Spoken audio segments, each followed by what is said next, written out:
The prophet Isaiah, whom we are going to look at today, who said, "Here am I, send me," that we will all respond the same way.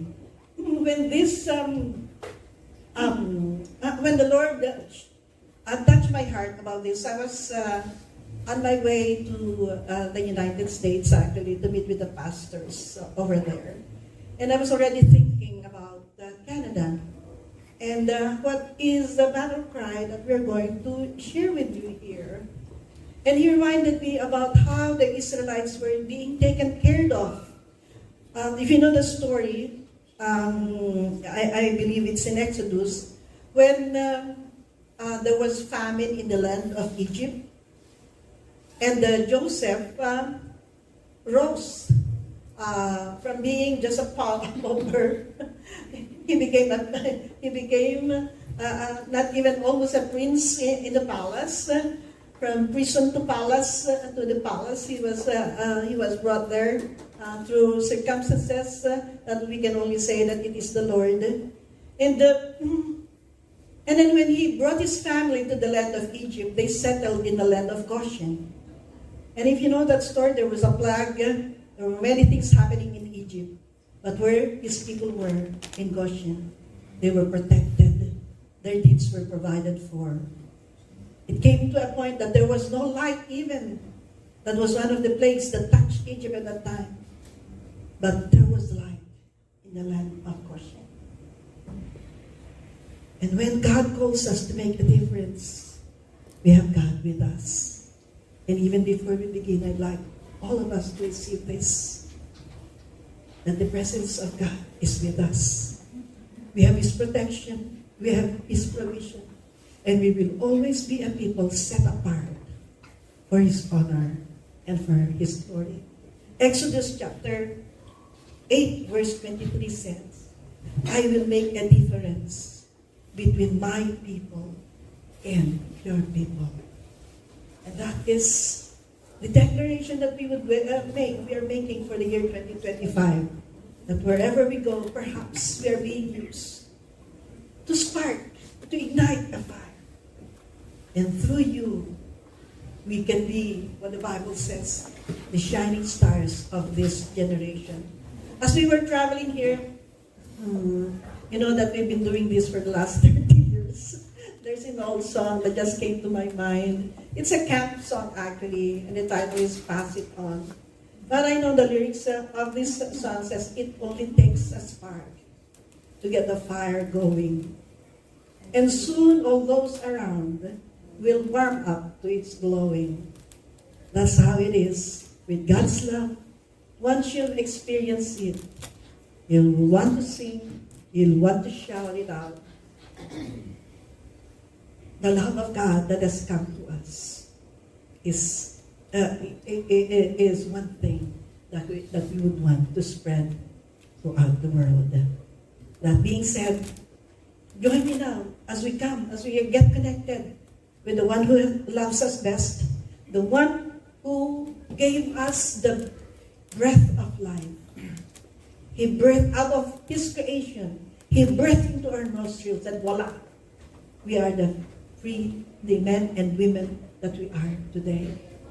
And when He saw us drifting away from Him, at just the right time, when we needed a Savior, He sent His Son. So that through Him, we would embrace and understand this love. Perhaps even before we begin to pray, I'm just thinking about this story that I read.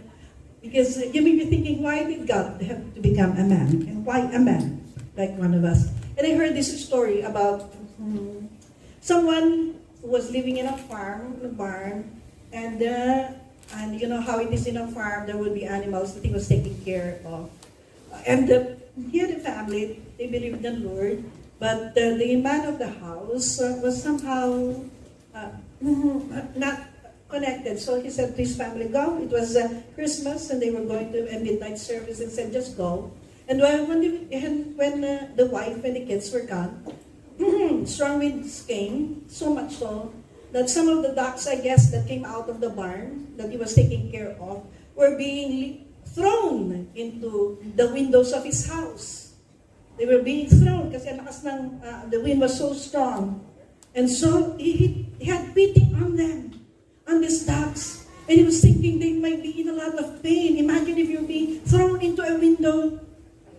And so when the winds died down a little bit, he came out of his house. He looked at the ducks that fell down. And some of them, I guess, they were in pain. Maybe they were not moving. And he tried to talk to the ducks. And he said, "Ducks, why is it that you're here outside? There is a barn. There is a place of refuge for you." And no matter how much he talked to the ducks could not understand him. And so he said, "Maybe I'll get the ducks, the other ducks that are in the barn." So he went out and he brought the ducks in the barn. He brought the ducks to them. And the ducks started talking, quack, quack, quack, whatever it is. And you know what? All of a sudden he saw the ducks going to the barn. They understood because they were talking the language of the ducks. Which says God had to become a man like us. So that we can understand the depth of His love. He came so that we can be the free men and women that we are today. He came because He's a God of love. And through Him, we may understand His love and embrace that love. Talking about love, let's now get connected. So with us close, think of this person that we're declaring to you today. The one person who will love you, will love me forever, no ifs, no buts, no conditions. The one who has given us life. And the one who has the best plans and purposes. And you have not said yet, if you have not said this yet today, wherever you are, we've been singing it actually, but say thank you, Jesus. Thank you, Jesus, for giving us life. Thank you, Jesus, for loving us despite our failures, our shortcomings. Thank you, Jesus, that you continue to pursue us. We see your hands outstretched at the cross, and those hands are ready to embrace us into your fold. Thank you, Jesus, that you have not given up on us. And today, even as we look at our lives, there may be moments, there may have been times when you are out of the picture. You're not in the picture at all. But knowing today that there is someone, there is a God who neither slumbers nor sleeps, but we have someone who's looking down at us with so much love and care, a God who will never fail us, a God who we can call 24/7. Today, you say, "I'm sorry, Lord. I need you." And having prayed that, I open my heart to receive you. Be my Lord.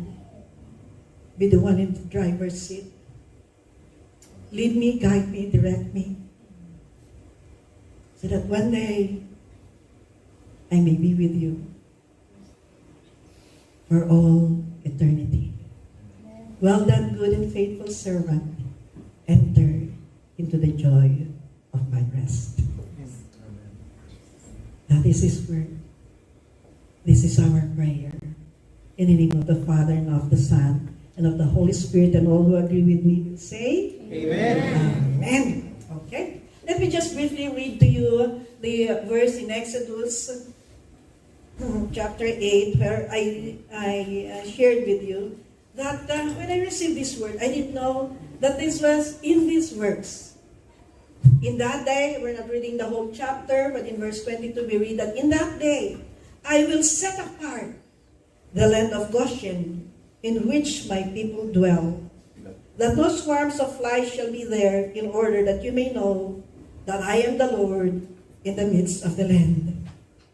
And verse 23 says, "I will make a difference between my people and your people, And tomorrow this sign shall be.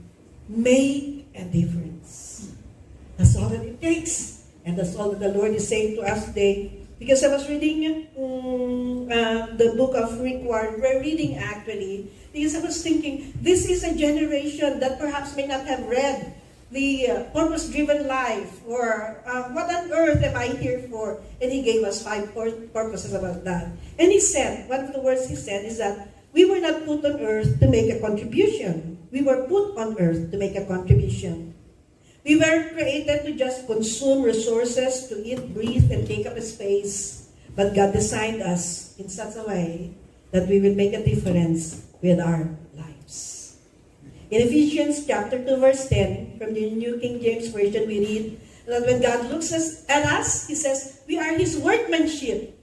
Kaya kahit Pilipinong ilong na to, workmanship, masterpiece in other translation, right? Created in Christ Jesus for good works, which God prepared beforehand, and all we have to do is we just walk in them. That is His word. From the Good News Translation, it says, God has made us what we are because of our union with Christ Jesus, and He has created us for a life of good deeds, which He has already prepared for us to do. All we have, all that is needed, is that we walk in them. However, the question is, perhaps we have not discovered where we should be, where God would want us to be. Why? He has placed us here on earth. But the one thing, if you have not known that, the one thing that God would want to see in each one of us is that we will be His light in this wicked generation. Matthew chapter 5, verses 14 to 16 says, you are the light of the world. A city that is set on a hill cannot be hidden, nor do they light a lamp and put it under a basket, but on a lampstand, and it gives light to all who are in the house. So as God is God, He's saying to us, let your light shine before men, that they may see your good works and glorify your God in heaven. It only takes a spark to get a fire going. And soon, you see this is a camp song I said, all those around will warm up to His glowing. You'll want to spread the God of love. You'll want to pass. The last stanza of the song says, I wish for you, my friend, the happiness that I found. So you'll shout it from the mountaintops. The God of love has come to us. And what you have received, you'll want to pass it on. So today, if we are the people that whom He has asked God to make a difference, how are we going to do this? And that's where we come in today to look at the life of one man whom the Lord has touched, and how He prepared him to be the light of His nation. We go back to the Old Testament in the book of Isaiah, chapter 6, verses 1 to 4, we read that in the year that King Uzziah died, I saw the Lord sitting on a throne, high and lifted up, and the train of His robe filled the temple. And above it stood seraphim, each one had 6 wings. With 2 He covered His face, with 2 He covered His feet, and with 2 He flew. And one cried to another and said, Holy, holy, holy is the Lord of hosts. The whole earth is full of His glory. And the posts of the door were shaken by the voice of Him who cried out, and the house was filled with smoke. Moving on, in verse 5, we also read that when this thing happened, Isaiah was touched, and so he said in verse 5, woe is me, for I am unclean, I am undone, because I am a man of unclean lips, and I dwell in the midst of a people of unclean lips, for my eyes have seen the King, the Lord of hosts. Then one of the seraphim flew to me, having in his hand a live coal, which he had taken with the tongs from the altar, and he touched my mouth with it, and said, behold, this has touched your lips. Your iniquity is taken away, your sin is purged. And also I heard the voice of the Lord saying shall I send, and who will go for us? Then Isaiah said, here am I, send me. Let's just look at the first four verses. Isaiah chapter 6, verse 1 reads, in the year that King Uzziah died, Isaiah declared, I saw the Lord. I saw the Lord. We are in a generation today where I think we are even afraid to speak up about the Lord because they may think that we're weirdos, nerds, or what have you. This is the generation that we're living in. And so, if you ask me, I have never really seen the Lord physically with my own eyes, but I have experienced Him. In all I'm almost 70, I'm turning 70 next year. But although there were times in my life that He was not in the picture at all, but when the moment came and I saw Him just like Isaiah, and at the first time I heard about Him, it was I am a graduate of Bachelor of Science in Chismistry, and that's what I'm doing here. And the very first time I heard about Him was when I was in this two-hour class, right? And our instructor, for the first 15 minutes, would start talking about the Lord. And I said, I grew up where I know the commandments of the church and what have you. And I was thinking about, what is he saying? In the Philippines, all we know is that either you're a Catholic, a Protestant, and a Muslim, or what have you. And what is this that he's saying? Because chemistry was a hard subject. My classmates and I said, maybe we should go to her church. Perhaps if we become buddies, we will pass. Wrong motive. And so we went to the church. It was touch and go at that time when we first heard about this Jesus who loves us. It's not the Jesus, perhaps you may have heard about Him, but it is actually different when you experience Him and encounter His presence in your life. That becomes deeper, and that's, I guess, what happened to me. I saw the Lord. Because if we say that if I ask you this question, I know I should not be asking this. Have you ever seen the Lord? Because no one really has seen. But when I ask that question, I'm more or less saying, have we really experienced Him? Because there are a lot of people who know the Lord. They know about God. But they know Him only as somebody perhaps who is miles away. So much so that when challenging situations come, we ask, Lord, are you really there? Do you really know what's happening with me? Do you even care? We start to ask those questions. Because we know that there is a God, but because we have not really seen Him or understand Him, we begin to doubt, we begin to question. And there are also some that really have no desire. Yes, they said they opened their heart to Jesus, but that's not enough. There's just no growth. If you're thinking they may have been Christians for such a long time, but they're still taking in milk. They have not progressed at all to eating meat. Ang sarap kaya ng steak, di ba? So, they have not progressed there. They are just contented with where they are. I know that we have some home Bible studies where we can, because as we go to life, we hear things, read things, social media, we hear bad news all the time. And we try to connect, even after services like this, because I'm just the one talking here. When we are in a smaller group, we can hear you, you can ask questions, we can share our experiences, and that's how we encourage each one to grow. And there are people who just have no desire for this. Just knowing about God is enough. And because of this, when challenges come, they go through life on their own strength. And knowing that we have a God for whom it is said all we have to do is ask, and He will give it to us. Another reason is that perhaps God is not relevant. We just don't need Him. We can do things on our own. So much so that there are people who we call they are self-made man or self-made woman. We did all things in our own strength. God has just no place in it. And perhaps one other reason which we do not want to talk about is perhaps there is sin in our lives. We don't talk about sin.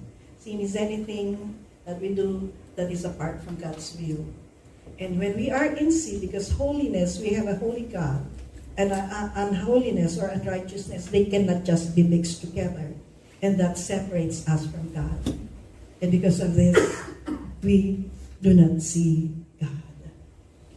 Challenges come. Doubts would set in. Earlier, when 2024, when we were about to enter 2024, and when God was sort of prodding us to think big, perhaps we would not have imagined it, that we have a great big God who can do what only He can do. Because perhaps like King, there it is. Like like Isaiah, our vision of God is really small. We have not seen that He is really such a big God, because in Psalm 90 verses 1 to 2, we read the following. We read that, Lord, the psalmist wrote this.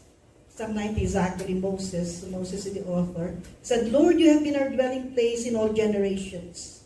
Before the mountains were brought forth, or ever you had formed the earth and the world, even from everlasting to everlasting, you are God. So whether we believe or not, He is God. And He is the same God. In Hebrews 13 verse 8 read, He is the same yesterday, He is the same God, yesterday, today, and forever. How big really is the God that we know about? Because going back to Isaiah chapter 6, in the first verses, what did Isaiah see when he said, I saw the Lord? What was the scenario at this point in time? The king died.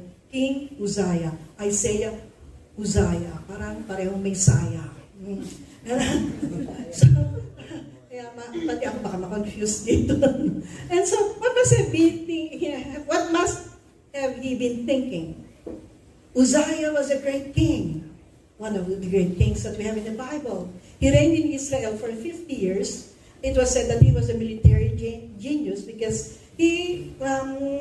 one of the things that he said he did actually was to restore back the nation of Israel to its former glory. But then something happened in his life where, sad to say, he began his life with great things, doing great things for God. But sad to say, at the end of his life, he suffered from leprosy because I guess because of all the victories that he may have experienced, medyo lumaki ang ulo, and because of that, God had to intervene. But Uzziah was dead at this point in time. There are some people who are saying that when Isaiah entered the temple, he must have been discouraged. He must have been thinking, God, what do we do now? That King Uzziah is dead.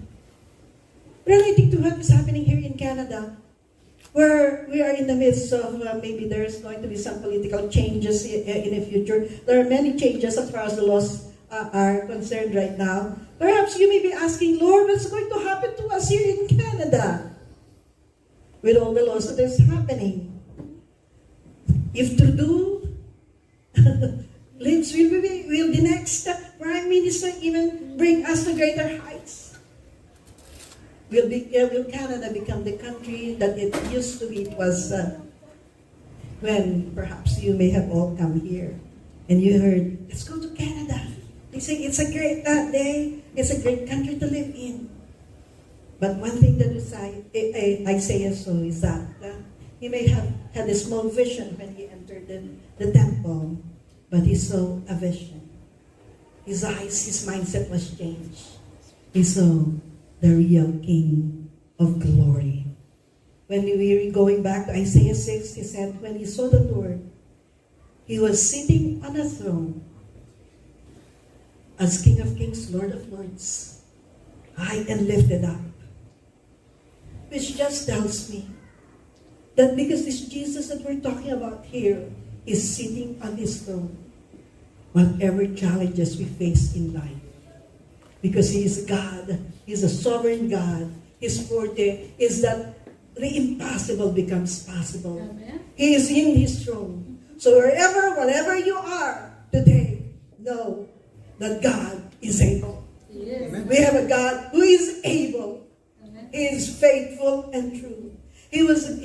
I say so, a God who is alive and real. And that's why we welcome you here to Jesus is Alive community. Here in this community, He's not dead. He's alive and well. He answers prayers. Amen. He provides for all our needs. We have this confidence that no matter what happens in life, Yes. God is with us. He's alive and real. He's a God who is not only wonderful, but glorious. Because holy, they chimed in, glory, holy, holy is the Lord Almighty. Didn't say that? He is a God who is both awesome and powerful. Do you believe this? Yes. Amen. God rules. God reigns. No matter what happens, He is in full control. Imagine in Psalm 33 verses 8 to 9, we also saw, because we read that the temple shook when the angels declared God's glory. Psalm 33 verse 8 reads, let all the earth fear the Lord. Let all the inhabitants of the world stand in awe of Him. For He spoke. God only has to speak. And it was done. He commanded and stood fast. If you look at how God created this world, He just said, let there be light. And voila, there was light. That's why to us, we always say, hey, be careful of what you say. Because Proverbs 18:21 says, death and life are in the power of the tongue. Yes. If God was able to bring forth light just by saying it, because we've been given that authority also when we are connected with God. Be careful what you say, it may come to pass. And that's why when I say yes, so this God, that this the true God, His immediate reaction in verse 5 was, He said, woe is me, for I am undone, because I am a man of unclean lips, and I dwell in the midst of a people of unclean lips. We dwell in a people of unclean lips. If I look at also when I first started, I started my journey about knowing God. I was at work. And I guess that weekend, I just had an encounter with God. Monday came, and I saw this, mga kakachika natin na my mouth started to open and say things that should not be uttered. That verse came, because I just was talking to the Lord earlier that morning. I didn't place it here, but I was reminded of Proverbs 18:21. Death and life are in the power of the tongue. I started to open my mouth. Chika-chika tayo, mga ganyan. But when that verse struck me, I closed it. Be still and know that He is God. The work of changing and transforming has started. And so I identify when Isaiah says, I am a man of unclean lips. Kasi ang dami, kasi marites, kasama po tayo. Tolits. What tolits? Ano ba? Tol, ano nga ba? Tol, what's the latest? Kaya tolits. Sa mga babae daw. In our own language, there are people that we call marites. Why marites? Amare, what's the latest?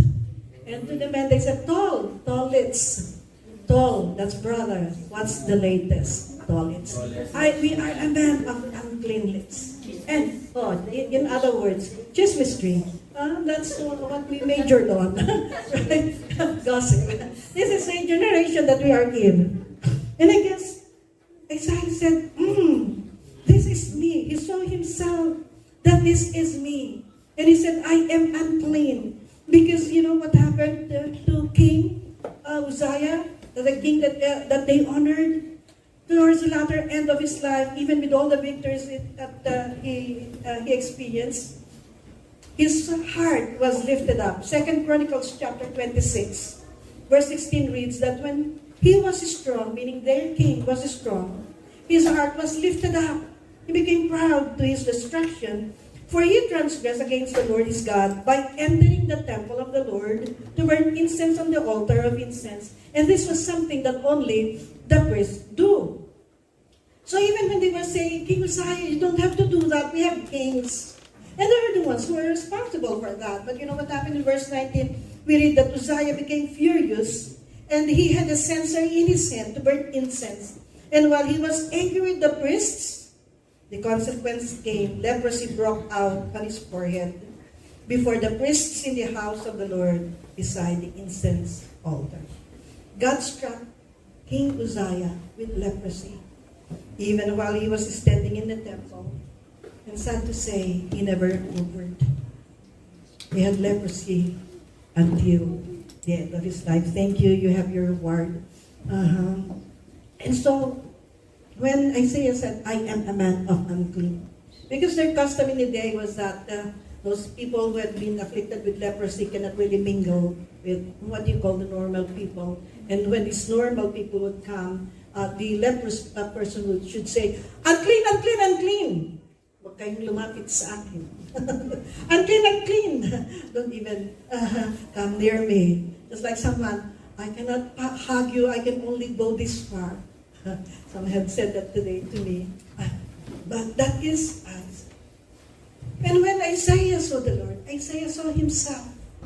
This was his state. And if this is our state, we could say that just like the Lord who struck King Uzziah with leprosy, he could have done the same thing to Isaiah. He could, because Isaiah deserved to be struck dead. But if you look at the rest of the story, this is not what God did. Instead, in verse 6, we read that one of the seraphim flew, and behold, they touched his lips. And they said, your iniquity or your sin is taken away. Your sin is purged. This is the God that we would want to preserve today. That no matter what our past, no matter what we have done, all we have to say is that, Lord, I'm sorry. We just have to come to Him in full surrender. And perhaps you may not. I may be talking to a new generation that does not know the magic slate. When we were younger, the magic slate. When you try to make a drawing, and you have to lift up the first page and the plastic covering, and everything becomes clean. Nothing is on it. And that's what God does to us. When we come to Him, and all we have to say is, I'm sorry. We become the new creation. The old is gone. The new has come. Amen. Transformation happens. Transformation begins when we encounter the Lord. And I guess that was what happened to Isaiah. Maybe it was not really, because it says here there was a live coal. May not have been a live coal, because a live coal would have burned our lips. It may have been symbolic of God being able to purge whatever sin may be in us. We can be transformed from glory to glory, and the image of Jesus comes in. And when people see us, it is God that they see. Aside from that, aside from having been cleansed from his sin, in verse 8, we read that he also heard. There was also a voice that he heard. And this voice said, whom shall I send? And who will go for us? Then Isaiah, speaking here, said, here am I, send me. And he, the voice said, go and tell these people, here am I, send me. When God said to Isaiah, here am I, send me, where do you think God was bringing Isaiah to? What was the assignment that God was calling Isaiah to? Remember that before the start of his encounter with God. Perhaps he saw himself in sin, that I am not worthy at all. But you know the assignment that God had for him, when he said, go and tell these people, all God wanted is to ignite a fire where people will receive the love, the unconditional love that God has for each one of us. Because as God is God, the heart of God is 2 Peter chapter 3 verse 9 reads, that the Lord is not slack concerning His promise, as some would count slackness, but He is a God who is long-suffering toward us, that not willing that any should perish, but that all should come to repentance. The very heart of God is that He doesn't want us to see us helpless or to go on our wicked ways. He wants us, He wants Himself to be revealed to us. He wants us to know the grace, the love of God, that we cannot even begin to understand or to share with you. Because His love is unmeasurable. We can never measure the height, the depth, the width of His great love. And this love that we are sharing with you is a love that does not change. Because He is a God who changes not. In Matthew chapter 10, verses 29 to 31, we read, are not two sparrows sold for a copper coin, and not one of them falls to the ground apart from your Father's will. But the very hairs of your head are all numbered. Do not fear, therefore. You are of more value than many of these birds. See what the Bible tells us? That you and I are very important to God. You and I are valuable to God. And that's why even if we have shortcomings, even if we fail, we have a God who is the same yesterday, today, and forever. He continues to wait on us. If the picture that we see of Him with His hand stretched out at a cross, it is because He is waiting. He has not given up on you. He has not given up on us. He is waiting for us to come to Him, to receive Him. Because His invitation, Matthew 11:28, is that come to me, all of you who are heavily burdened, and I will give you rest. Rest from all these worries. Philippians 4:6 also says, do not be anxious about anything, but in everything, with prayer and thanksgiving, let your requests be made known to God. 1 Peter 5:7 says, cast all your cares upon me. Dito sa Canada, uso yung catch and release. Yung catch, release it. Because the Lord cares for you.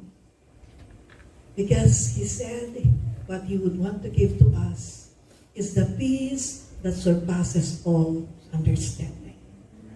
That the world may be troubled. You may be in a troubled world, but we can be at peace because our eyes are on the one who created the world. He is a sovereign God. He is in full control. You are of more value than the sparrows. That's why in verse 32 we read, therefore, whoever confesses me before man, him I will also confess before my Father who is in heaven. But whoever denies me before man, I will also deny before my Father who is in heaven. And having said that, I believe that God is saying to us today, I've got a job for each one of you that needs to be done. Who can do it?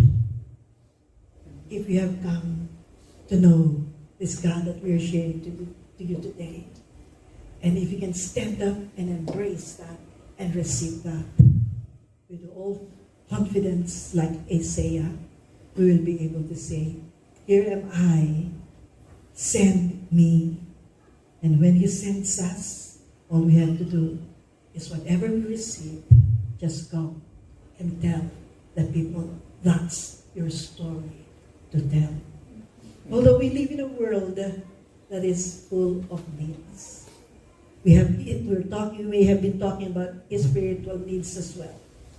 But let's talk about, this is Christmas. We just came actually from Carver Lodge, where I was surprised it was a big retirement, long-term care home, and to spread peace and goodwill to men.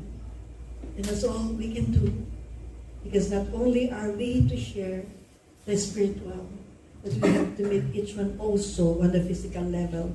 Matthew chapter 25 verse 40 reads, whatever we do to the least of these brethren, we've done it to him. Amen. So, when I approach someone, let's be just like Jesus, who not only touch lives, touch the spiritual, but touch the physical as well. He is able to do both. And I tell you that he is such a great big God. I'd like to share this story that when my husband was about to retire, you know how it is in Canada, right? Sometimes the seniors who've stayed here, who never work, have higher pensions than us who work. And I was thinking, God, what is going to happen to us? Just like they say, perhaps. But then I remember that when we had the opportunity to go to Israel, I had in my heart that I would be prayed over at a place where there was a multiplication of loaves and fishes. Remember that young boy who shared his lunch of 2 fish and 5 loaves, and out of that, a multitude was fed. 5,000 men, not counting the women and the children. And may Sharon pa, 12 basketfuls of leftover. God is able. And the Lord reminded me of that.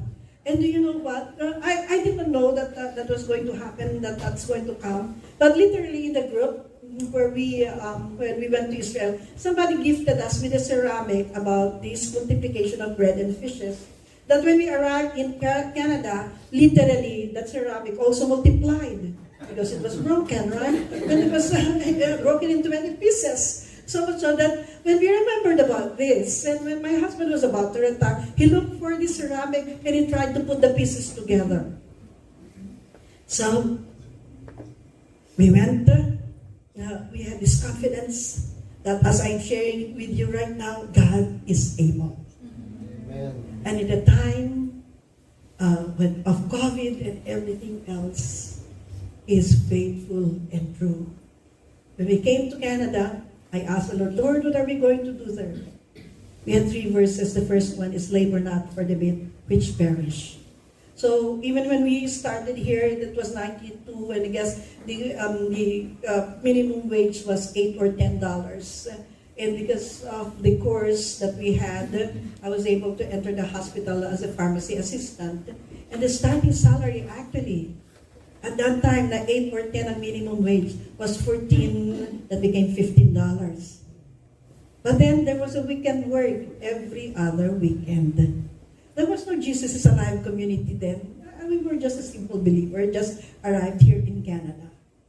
But because I had this prompting that this is not where God would want us to be.